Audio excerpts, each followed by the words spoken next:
this evening. We have a debate with Zachary Ardern, who's a master's student in biology, and he will be taking the positive stance, I guess. And we have Peter Harrison from the New Zealand Society of Rationalists and Humanists, who will be taking the opposing stance. And moderating the debate will be Andrew Stokes. So I will pass over to him now.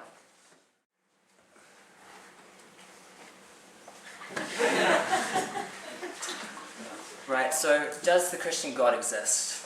Christian theism is a worldview that claims that God is the creator, sustainer, and moral centre of the universe, and that God is uniquely revealed in Jesus of Nazareth. Naturalism, as accepted by the New Zealand Association of Rationalists and Humanists, is the claim that only natural realities exist, and supernatural explanations can be safely rejected, as their website says. Tonight's question is important, so it's great that you're here. It's not a matter of faith versus reason. Next. Faith versus reason, of course. The question at issue is whether faith or trust in the Christian God is reasonable. It's not just faith versus reason. And I argue that it is. So thanks, Peter, for accepting the invitation. I've really enjoyed our discussion so far. So, evidence for the existence of a God supports Christian theism over naturalism. And I'll offer three main arguments. Two for the existence of a God, and one specifically for Jesus. So consider this. If I was arguing for the truth of modern physics, as compared to the physics of Aristotle, I would argue for the basics of Newtonian mechanics before the details of quantum mechanics. Evidence for Newton's formulation does not prove modern science, but does support it over against Aristotle. In the same way, evidence for a creator supports Christianity over naturalism. But what is Peter's role today? Educated atheists, I submit, don't just lack belief in God, like rocks lack belief in God, or koalas, or small children, or others without properly functioning cognitive abilities do. Instead, they have a bunch of other beliefs, which lead them to conclude that God does not exist. So let me quote the late Christopher Hitchens. That which can be asserted without evidence can be dismissed without evidence. So I look forward to hearing the evidence for the alternative worldview upon which Peter's rejection of the Christian faith rests. It's not just a matter of belief in God versus lack of belief in God. Now, in response to my general proposal, some will say, oh, there are many gods, and all are imaginary. After all, isn't it an easy inductive inference from the falsehood of belief in Zeus, Ahura Mazda, Quetzalcoatl, Shiva, Thor, Allah, and the others, to the fact that the Christian God does not exist? You hear this a lot, but I don't think it's true, any more than the falsehood of many non-religious worldviews necessarily requires the falsehood of the particular Western liberal secular humanism, which the New Zealand Association of Rationalists and Humanists believe in. We must assess both the general worldviews of theism and naturalism, and how the distinctives on offer relate to our evidence. We can't just write off the Christian God because it's one amongst many, any more than I can write off the New Zealand Association of Rationalists and Humanists because they are only one among many non-believers. Okay, so on to the arguments. Let's begin by thinking about the universe. One of the foundational principles of science is that stuff in the universe can be explained. We seek good explanations, causal explanations, and we are suspicious of inexplicable events. Rationalists and skeptics and everyone else is suspicious of inexplicable events for good reason. Science leads us to a simple causal principle. Things which could have been otherwise do have an explanation. There are some things like numbers or logical laws that perhaps could not have been otherwise, and we tend not to look for explanations of those, or causal explanations at least. But we can't get out of explaining just anything.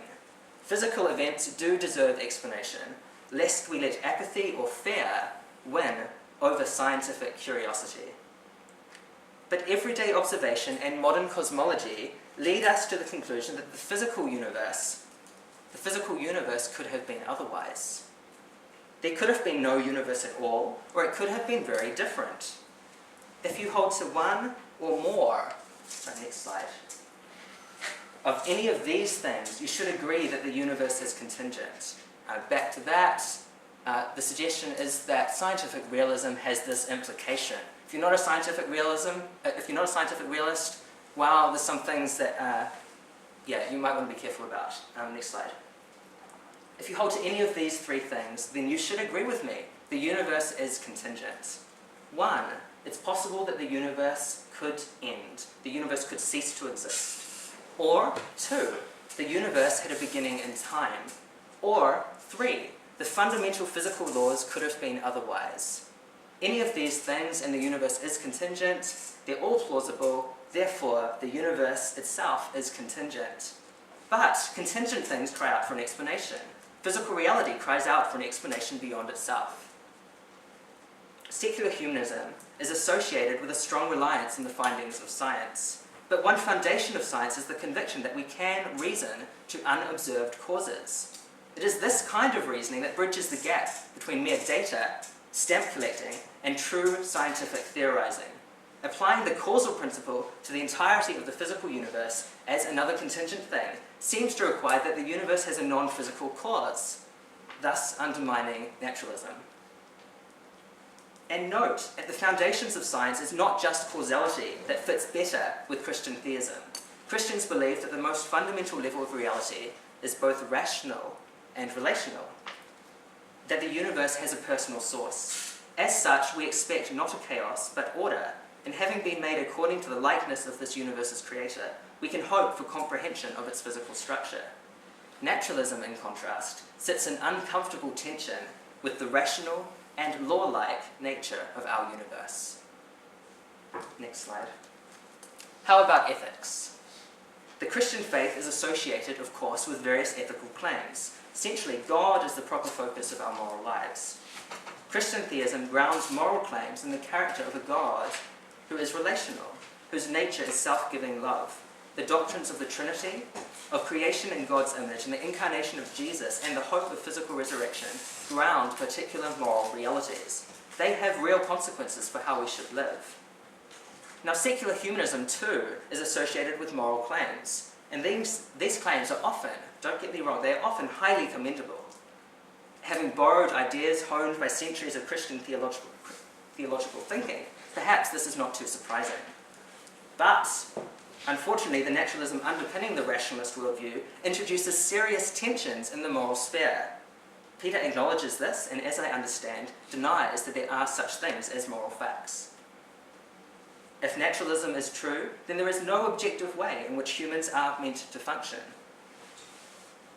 We could decide to behave in one way or another, and we might have evolved to have certain tendencies, but there would be no independent standard and no moral obligation.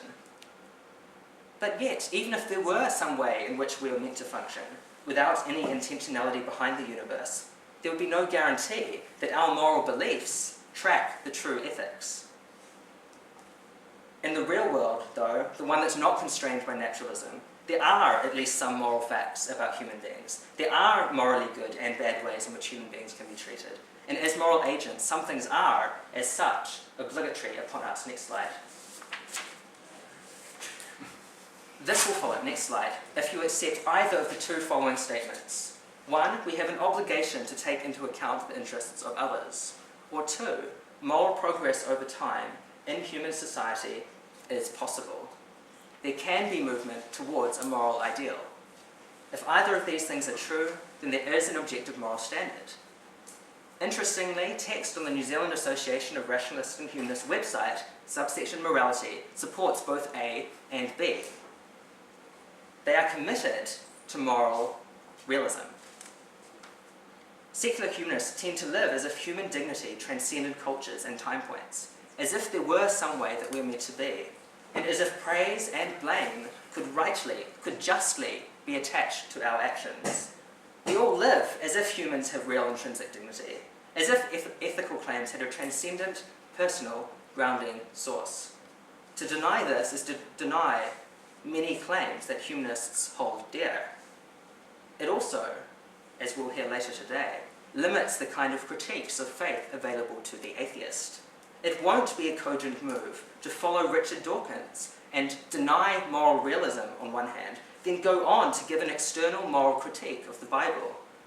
If a nihilist is to critique the Bible, they must seek internal inconsistencies, and as such, they are required to take the text on its own terms for the sake of the argument. Moral nihilists cannot offer an external critique of the morality of the Bible. Okay, finally, on to the historical argument, on to Jesus. Nietzsche said, of course, that God was dead, that God is dead. Christians claim that nearly 2,000 years ago in Palestine, an historical event occurred, the death of God's unique Son. What should we make of this? So first, what about miracles? Isn't there always a better explanation? Yet if this is going to be asserted as the basis for rejecting the resurrection, then some reason will be required. Mere assumption of anti-theism or naturalism will not suffice this evening. If God does exist, then miracles will not always be highly improbable. We can't just define them out of existence. We should attempt to approach today's question from a position of neutrality. So amongst many things I could say, I offer 3 points as an historical argument for the reality of the resurrection of Jesus. Firstly, I've labelled the mutation in monotheism. Secondly, the message of the cross. And thirdly, the miracle that conciliates or brings together these facts. So firstly, previous. Something happened in the first century to alter the belief structures of many committed Orthodox Jewish believers. So let's call this the mutation in monotheism. So why believe this? Outside of the New Testament, let's start there. Secular sources, or outside the New Testament. The oldest surviving sermon, the oldest anti-Christian graffiti, the oldest account of the death of a Christian martyr, the oldest liturgical prayer, and the first pagan report about Christian activities, all individually refer to the belief that Jesus shares in God's nature. That's outside the New Testament. It's clear early Christians believed this. Inside the New Testament, the first written letter, the first written gospel, and the most quoted Old Testament verse all claim that the historical Jesus, this person who lived in Palestine, shares in God's rule over the universe and is his unique representative. So, soon after Jesus' death, his followers, many of whom, such as Paul, were once radically monotheistic, were Jewish. They were zealous for the unity of God. They accorded this man Jesus the attributes of divinity. The idea that Jesus was only slowly deified over centuries is undoubtedly false. Yet this is unprecedented in Jewish history. Unsurprisingly, histories of the early church show that this mutation was often violently opposed, and the close connection of Jesus with God was a clear factor in early Christian martyrdom. People were killed for this belief. I think they believed it. People who had known Jesus went to their deaths convinced that he was God's unique agent, the figure referred to in the Old Testament book of Daniel as the man at God's throne, given authority over the world, and even as the Lord God come to God's people for the sake of the world. This is God in human flesh, according to the early Christians. But secondly, the early Christians believed in the message of the cross. Jesus, the crucified man, the one who died the death of a disreputable bandit, a criminal, he's the one who's Lord of the universe. Now this is a remarkable claim. But the cross, we see in numerous sources, was a centerpiece of early Christian preaching. They had a high view of Jesus, but they believed he died on the cross. How to explain that? How to explain these two contradictory things being held in conjunction and being proclaimed? In an honor-shame culture, this was offensive in the extreme. God was the opposite of a criminal hanging naked on a cross. Other purported messiahs were not worshipped, and when they died, it was all over for their particular group. God's anointed surely would not die abandoned by God. How could Jesus be the Messiah, even though he died so pathetically? Well, I think the answer to this puzzle is the truth of the third claim made by the early Christians, the resurrection. We have multiple early sources for this event, which agree in their core outline of the events. They meet reasonable criteria for reliable testimony. Next. One of the 20th century's most prominent atheists, Anthony Flew, who converted to deism a few years ago, notes, next, the evidence for the resurrection is better than for claimed miracles in any other religion. This is Anthony Flew, one of the 20th century's greatest atheists. It's outstanding in quality and quantity. This was not a random freak accident, and people of the time, contrary to common ideas, were not particularly disposed towards accepting miracle reports, in particular those of resurrection. In the Greco-Roman world, resurrection was scoffed at. We see that throughout the New Testament. In Judaism, there was no concept of the resurrection. Zachary. Sure. Of a single messianic figure inaugurating a new eschatological age. So I skipped my conclusion. There's 3 reasons to consider the Christian God seriously. Firstly, causes. Causes suggest that the universe has a cause. Secondly, the moral sphere. And thirdly, historical reasoning. So I look forward to the discussion. Thank you.